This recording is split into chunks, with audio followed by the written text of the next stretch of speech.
Supreme court में सभी न्यायाधीशों के मुखिया के रूप में एक मुख्य न्यायाधीश होते हैं जिन्हें हम भारत के मुख्य न्यायाधीश या चीफ जस्टिस ऑफ इंडिया के नाम से जानते हैं।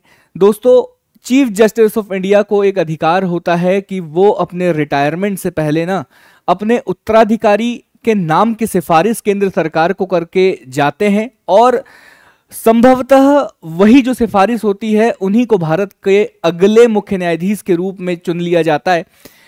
अभी हाल ही में यह हुआ है कि जो हमारे वर्तमान में चीफ जस्टिस ऑफ इंडिया है उन्होंने अपने रिटायरमेंट से पहले एक नए नाम की सिफारिश केंद्र सरकार को भेज दी गई है।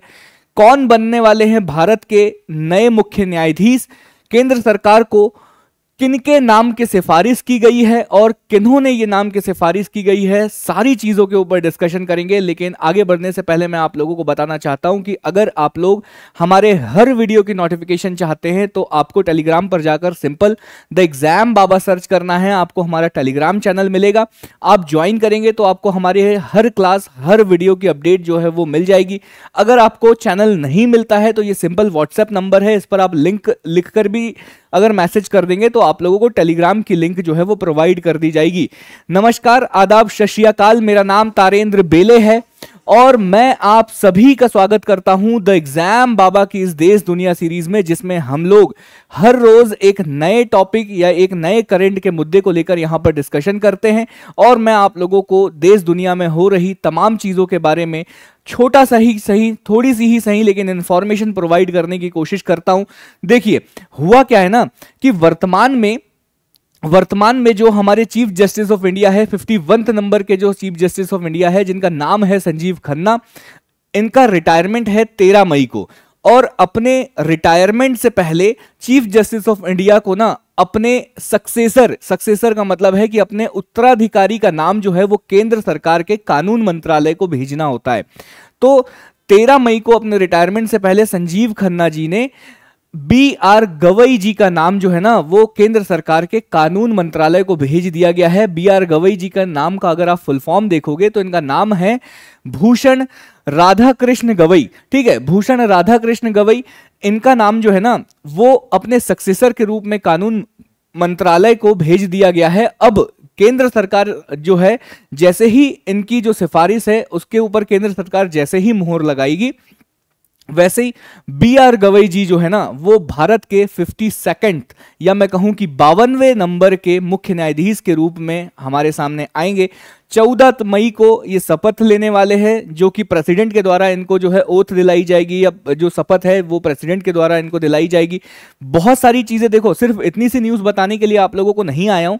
ये जो व्यक्ति आप स्क्रीन पर देख पा रहे होंगे, ये व्यक्ति अभी पिछले 1-2 साल में जो महत्वपूर्ण निर्णयों जो निर्णय जो सुप्रीम कोर्ट के आए हैं, जिनमें भारतीय जनता पार्टी की सरकार को भी काफी बड़े झटके लगे हैं, ऐसे महत्वपूर्ण निर्णयों वाली जो बेंच थी सुप्रीम कोर्ट की, उन बेंच का बहुत अच्छे तरीके से ये हिस्सा रहे और हर निर्णय में इनका कहीं ना कहीं कुछ ना कुछ रूप में योगदान रहा है। उन निर्णयों के बारे में भी बताऊंगा, उन सुप्रीम कोर्ट के केसेस के बारे में भी आप लोगों को बताऊंगा। लेकिन हल्की सी अगर आप जानकारी, जो भी चीजें मैंने आप लोगों को यहां पर बताई, कहते हैं कि 1985 से इन्होंने जो है वो वकालत स्टार्ट कर दी थी। अमरावती के रहने वाले हैं, महाराष्ट्र के अमरावती में इनका जन्म हुआ है। नागपुर और अमरावती, बहुत सारी जगह इन्होंने एडवोकेट के रूप में भी काम किया है। अभी हाल ही में, ये सारी जो है ये कभी आप लोगों से कभी कुछ एग्जाम में पूछा नहीं जाएगा, लेकिन मैं आप लोगों को बता रहा हूं कि अभी हाल ही में वर्ष 2019 में इन्हें सुप्रीम कोर्ट के न्यायाधीश के रूप में या सुप्रीम कोर्ट के जज के रूप में अपॉइंट किया गया था। और सुप्रीम कोर्ट के न्यायाधीश के रूप में अपॉइंट करने के बाद इन्होंने बहुत ज्यादा इंपॉर्टेंट जो डिस्कशन, वो निर्णय है या डिसीजन है, उनमें अपना महत्वपूर्ण योगदान जो है वो दिया हुआ है। यहां पर जो भी सारी चीजें हैं ये मैं आप लोगों को बोलकर बता दे रहा हूं, तो अगर आप लोगों को पढ़ना रहता है तो आप लोग यहां पर पढ़ सकते हो। ये बिल्कुल एकदम न्यूज में जो है वो सुर्खियों में बने हुए हैं। ठीक है, तो मैं अभी आप लोगों को ये बताता हूं कि इनके जो महत्वपूर्ण वाले जो निर्णय, अहम फैसले जो इनके थे उनको अगर मैं आप लोगों को बताऊं तो सबसे पहला अगर आप देखोगे तो यहां पर आप लोगों को देखने के लिए मिलेगा कि सबसे पहले जो जम्मू कश्मीर वाला निर्णय था, और जम्मू कश्मीर से जब 370 आर्टिकल 370 को जब हटा दिया गया था तो बहुत सारे लोग जो है उसके लिए सुप्रीम कोर्ट पहुंच गए कि भाई 370 जो आर्टिकल है उसको हटाना जो है ना वो कॉन्स्टिट्यूशन के विरुद्ध है, या हम कहें कि संविधान के विरुद्ध है, या संविधान का उल्लंघन है। अगर संविधान का उल्लंघन होगा तो सुप्रीम कोर्ट उस निर्णय को वापस ले लेगा, लेकिन सुप्रीम कोर्ट की 5 जजों की बेंच ने कहा कि 370 को हटाना किसी भी तरह से अनकॉन्स्टिट्यूशनल नहीं है या असंवैधानिक नहीं है। इस निर्णय में भी हमारे बी.आर. गवई जी जो है वो शामिल थे। फिर 5 जजों की बेंच ने एक निर्णय सुनाया था। अगर आप लोगों ने पिछले साल देखा होगा कि चुनावी बॉन्ड को लेकर जो है वो बहुत बड़ा निर्णय आया था और चुनावी बॉन्ड को असंवैधानिक घोषित कर दिया गया था, या बोला गया था कि ये अवैध है, आज के बाद कोई चुनावी बॉन्ड जो है वो जारी नहीं करेगा। ठीक है, इस प्रकार का कुछ एक निर्णय आया था, जिसके कारण भारतीय जनता पार्टी को सबसे ज्यादा नुकसान हुआ था, क्योंकि चुनावी बॉन्ड ना भारतीय जनता पार्टी ने अपने ही फायदे के लिए बनाए थे और केवल एसबीआई को जारी करने का जो है वो अनुमति दी गई थी। और बेसिकली उसमें होता कुछ नहीं था कि आप जो है ना सिंपली जो है वो बैंक में एसबीआई में पैसे लेकर जाओ, उनसे बॉन्ड ले लो, उनको 1 लाख रुपए दो, वो 1 लाख रुपए लिखकर एक कागज के ऊपर आपको दे देंगे, फिर आप वो कागज ले जाकर किसी पार्टी को दे दो।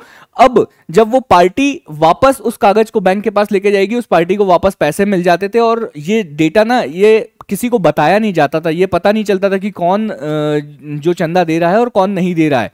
ठीक है, ये सिर्फ एसबीआई को पता रहता था कि कौन किससे पैसा ले रहा है और इसका पैसा जो है वो कहां जा रहा है। तो इसको असंवैधानिक घोषित करने वाला एक निर्णय आया था, इसमें भी गवई जी का बड़ा योगदान था। फिर डीमोनेटाइजेशन को लेकर भी जो है लोग सुप्रीम कोर्ट पहुंचे थे, उसको लेकर भी एक निर्णय आया था, जिसमें 4-1 के बहुमत से केंद्र सरकार के डीमोनेटाइजेशन 1000 और 500 के नोट को बंद करने के जो निर्णय थे उसमें भी ये जो थे ना इनका 4-1 के निर्णय से इनका बड़ा योगदान था।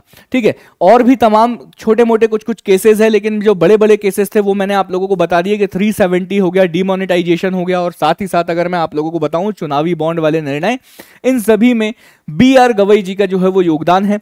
अगर केंद्र सरकार के द्वारा मुहर लगा दी जाती है तो निश्चित ही भारत के 52वें नंबर के मुख्य न्यायाधीश के रूप में आप लोगों को कौन देखने के लिए मिलेंगे? बी.आर. गवई जी देखने के लिए मिलेंगे। सुप्रीम कोर्ट के जजों को या सुप्रीम कोर्ट के मुख्य न्यायाधीश को शपथ कौन दिलाता है, ये आप मुझे बताइएगा। अगर आप लोगों को नहीं पता गूगल से सर्च करना, कमेंट बॉक्स में लिखना, और ये आप मुझे बताइएगा कि सुप्रीम कोर्ट के न्यायाधीश का कार्यकाल कितना है होता है, या वो किस उम्र तक सुप्रीम कोर्ट के न्यायाधीश बन सकते हैं या चीफ जस्टिस ऑफ इंडिया बन सकते हैं। क्योंकि मैं अभी आप लोगों को बता देना चाहता हूं कि ये 14 मई को बी.आर. गवई जी बनेंगे क्या, सुप्रीम कोर्ट के चीफ जस्टिस ऑफ इंडिया बनेंगे, और इसके बाद इनका कार्यकाल लगभग 6 महीने का होने वाला है। नवंबर में ये वापस रिटायर्ड हो जाएंगे, नवंबर में ये रिटायर्ड होंगे। फिर ये क्या करेंगे, अपने सक्सेसर का नाम जो है वो केंद्र सरकार को भेजेंगे, सेंट्रल गवर्नमेंट को अपने सक्सेसर का नाम भेजेंगे, और वो जो है ना फिर नए 53rd नंबर के चीफ जस्टिस ऑफ इंडिया हमारे लोगों के सामने आएंगे। जब वो बनेंगे फिर आप लोगों के लिए अपडेट लेकर आऊंगा। लेकिन आज के लिए बस इतना ही। द एग्जाम बाबा का एप्लीकेशन डिस्क्रिप्शन लिंक में आप लोगों को मिल जाएगा, वहां जाकर सीधे सीधे डाउनलोड करिए। टेलीग्राम चैनल के बारे में मैंने आप लोगों को बता ही दिया है कि आप टेलीग्राम चैनल भी ज्वाइन कर लीजिए। The exam Baba simple Telegram पर जाकर सर्च करोगे, आपको द एग्जाम बाबा का टेलीग्राम चैनल मिल जाएगा। आगे अगर मैं आप लोगों को बताऊं तो the exam Baba her social media platform पर आप लोगों को देखने के लिए मिलेगा, चाहे वो इंस्टाग्राम हो, इंडीड हो, लिंक्डइन हो, टेलीग्राम हो, एक्स हो, यूट्यूब हो, चाहे व्हाट्सएप चैनल हो, चाहे फेसबुक हो, हर जगह आप लोगों को मिलेगा। Simple the exam Baba search करिए और हमारे साथ जुड़िए। आज के लिए बस इतना ही, फिर मुलाकात करूंगा, लेकिन तब तक के लिए मैं तारेंद्र बेले आप सभी लोगों से विदा लेता हूं। बाय बाय, टेक केयर, ख्याल रखिएगा, जय हिंद।